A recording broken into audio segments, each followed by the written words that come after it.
sa ngayon guys, I am mixed emotions, no? Kinda excited, nervous for them, But this is part of their growth, eh.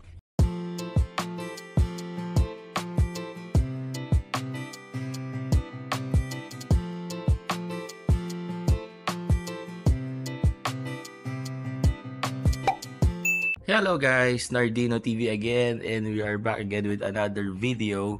For today guys, medyo extra special, no? Kasi ito yung first karate tournament ng mga boys ko, no? And I am very excited for them, for the experience, no? So, pinaghandaan talaga namin to. So, sana matandaan ng boys yung mga trainings namin, no? And for now is mag-enjoy lang talaga tayo. So, but before that, kailangan ko munang pumunta ng grocery to buy stuff like banana, apples, and some drinks, no? Para talagang ready kami for mamaya. So, samahan nyo ako guys. Pupunta tayo ng grocery today bago tayo pumunta ng tournament later. I'm just so proud of them. And I think yan yung isang sa pinaka-importanting role natin bilang magulang, no? To support our kids at saka talagang give them something na pwede na lang i-value, 'di ba? And I really believe na yung sports play a big role on their growth, no? Kasi talaga ang sports tuturuan talaga sila ng discipline, 'di ba? Yung paano makipag-socialize ng tama, paano alagaan yung health, di ba? At saka talagang it's fun, no? It's fun when you compete with other kids, Kaya talagang I am really excited for them. And para din ma-showcase mamaya kung ano yung kaya nilang gawin, di ba? Napaka-importante talaga nung time na binibigay natin sa family natin, no? It's not about just giving your time, but the quality time, 'di ba? Kaya ayun,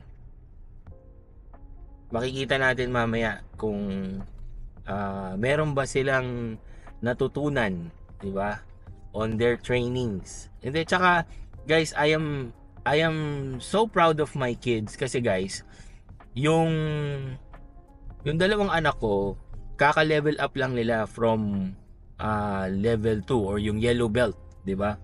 Kasi magsisimula ka sa white belt, eh. So that's the first level, 'di ba? Tapos ngayon nasa yellow belt na sila. Yung coach nila decided to include them dito sa tournament na to, 'di ba?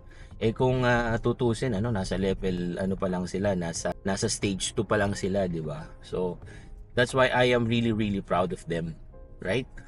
And yung tournament mamaya guys, meron siyang 6 na level, no? So as you go up, mas matindi yung mga nakakalaban nila doon, right?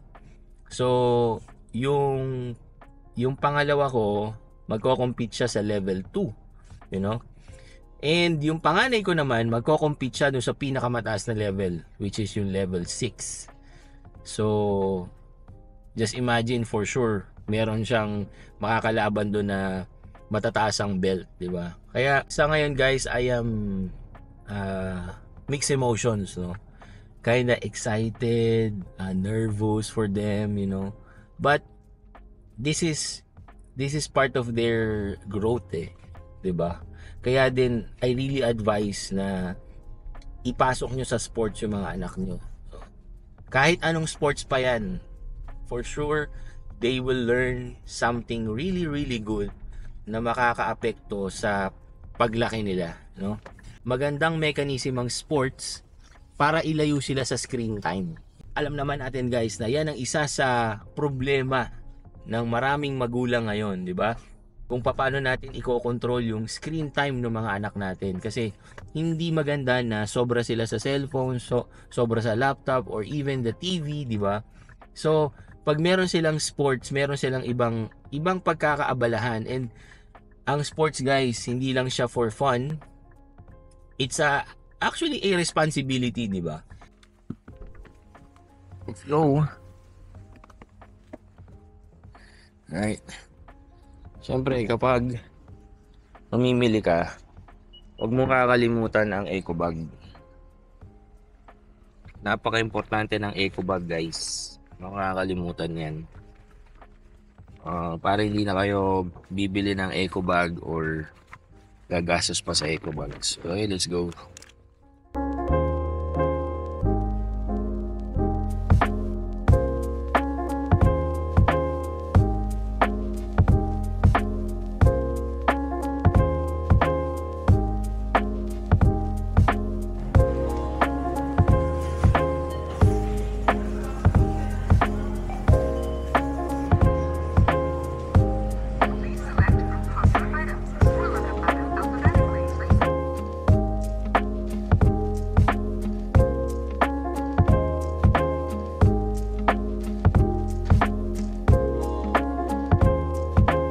There.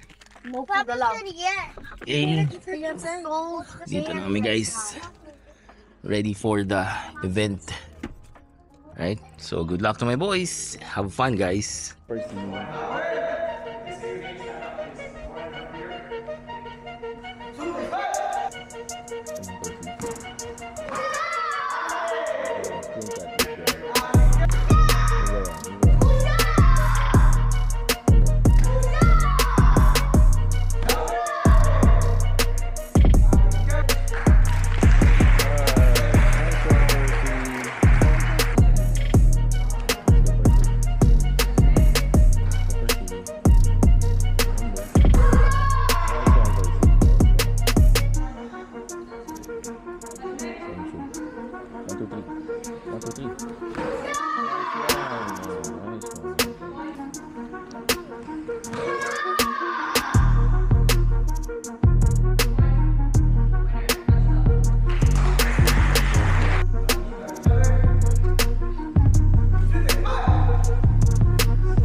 One eternity later. Good morning, guys. Ito morning na. The next day na after the tournament. Hindi na ako nakapag-video kahapon kasi pagod na rin kami. Anong oras na kami natapos? Mga 8 na ng gabi natapos yung tournament ng aking panganay. Well, unfortunately, hindi sila nanalo but pareho silang naka 5th place, which is good. Lalo na dun sa panganay ko kasi talagang malulupit na yung mga nandun kasi mga nasa nationals team na yon tsaka mga nasa team BC. But hindi naman yung place ang habol ko talaga or yung mag-gold. Well, thankful kung nag-gold pero ang talagang habol ko dun is yung experience nila, 'di ba? Yung makasama mo sa tournament yung mga nasa nationals, mga nasa team BC or team ng British Columbia in terms of karate. That's good enough, 'di ba? Kaya din I am so proud of my boys. And talagang nagbanding lang kami kahapon. So ngayon, next day na. It's Sunday na. Ang ganda ng araw ngayon, guys. So, tingnan mo naman yung paligid namin. 'Di ba? Lalo na tong puno na to, ang laki oh. Right? Eto, kasama ko yung aking daughter. Say hi. Hi. There you go. So, naglalakad lang kami dito. Umaga na ulit. Na-share ko lang sa inyo yung happenings namin kahapon. Okay? Nagbanding lang talaga kami. Tsaka yung experience lang din ng mga anak ko. So more to come, di ba? Yun yung magtuturo sa kanila kung ano yung mga kailangan pa nilang practicing in the near future. Alright? So thank you again guys for watching and see you again on my next video. Peace!